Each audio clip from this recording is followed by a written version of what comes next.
陳穎欣議員。唔該，代主席，我發言係支持姚柏良議員提出嘅議員議案，亦都代表工聯會提出修正案。旅遊業一向都係我哋香港經濟四大支柱產業之一。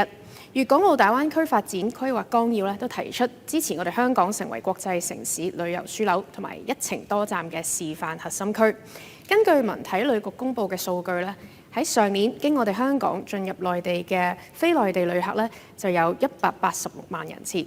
而經香港離開內地嘅非內地旅客人次就有181萬。可以見到我哋香港作為中國嘅世界之窗嘅角色，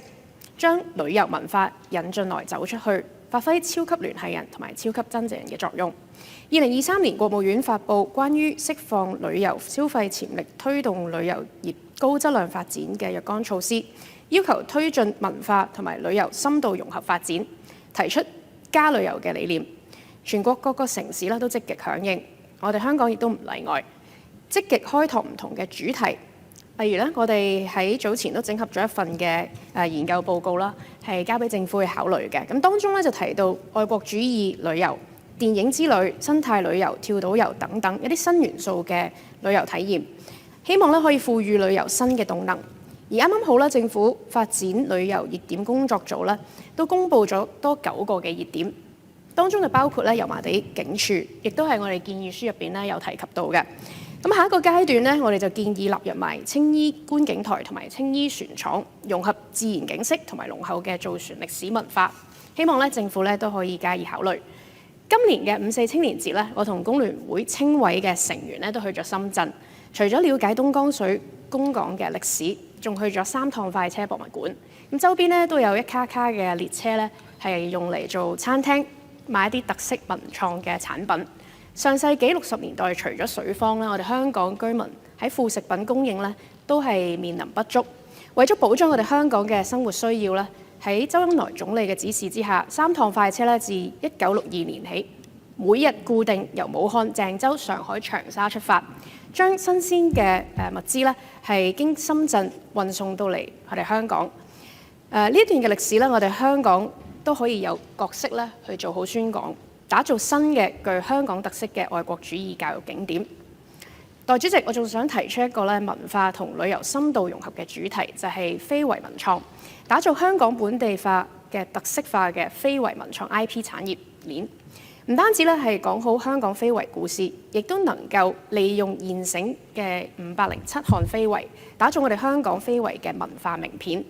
香港旅遊唔單係局限喺我哋而家講緊都係太平山啊、尖沙咀海濱呢啲傳統嘅景點串聯啦，都可以加入新嘅元素，俾旅客親手製作一啲有文化內涵、具有香港特色嘅非遺文創。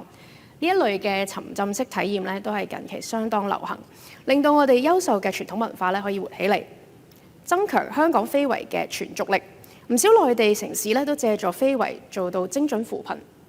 鄉村振興。相信我哋香港若然能夠成功發展非遺文創，都可以挽救唔少手工藝嘅一啲從業者揾食困難嘅問題，亦都能夠吸引年青人係傳承工藝嘅。而呢一點都凸顯咗我代表工聯會就住姚柏良議員嘅議案加入嘅修正元素，就係對旅遊從業者嘅側重。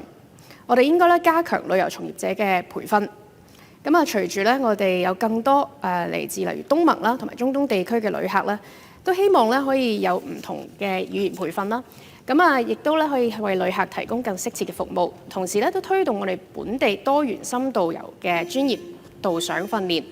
例如頭先講嘅非遺文創旅遊，有好多嘅非遺都係同我哋嘅鄉村有關，例如馬灣、深井等等。村民擁有豐富嘅在地知識同埋故事，可以提供獨特嘅導遊體驗。希望政府都可以考慮係提供培訓津貼。最後我想講到要識變求變就唔可以一招先吃遍天，同時都要推動智慧旅遊，利用大數據同埋人工智能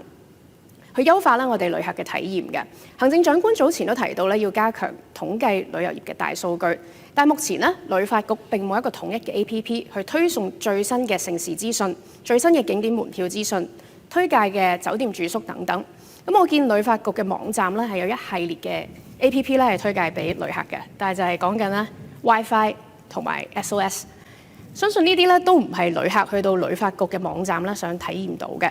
咁啊，希望咧可以一程多站，都要一 app 多用，方便政府收集數據。可以用8個字簡單概括，就係產品為王，服務為重。要做好兩者，人才係至關重要嘅。目前我哋業界最頭痛嘅係點樣吸引新人入行，所以陳穎欣議員提出嘅修正案，我係非常之認同嘅。即係我哋係要點樣去加強人才嘅培訓，吸引新人入行，點樣去用好我哋嘅現有嘅資源，尤其係旅監局做好監管之餘咧，點樣去加快去結合業界同埋學界嘅呢啲力量同埋資源，加快人才嘅培訓，助力業界吸引更多人入行。呢個係我哋現時好急切要做嘅工作。咁我喺度亦都係多年去推動職業架構嘅工作，亦都希望提升行業嘅專業化同埋認受性。咁所以陳穎欣議員嘅修正案，我亦都係非常之支持嘅。我謹此陳辭，支持各項修正案。陳穎欣議員，由於先前有修正案獲得通過，請你動議進一步嘅修正案。主席，我動議我進一步嘅修正案。待議題係陳穎欣議員進一步嘅修正案，予以通過。贊成嘅請舉手，反對嘅請舉手。我認為議題係獲得在席兩部分議員分別以過半數贊成，我宣布修正案獲得通過。睇完呢條片，如果中意嘅話，記得要讚好、留言同埋分享俾身邊嘅朋友，仲要訂閱埋我陳穎欣 Jovi Chan 嘅 YouTube 頻道，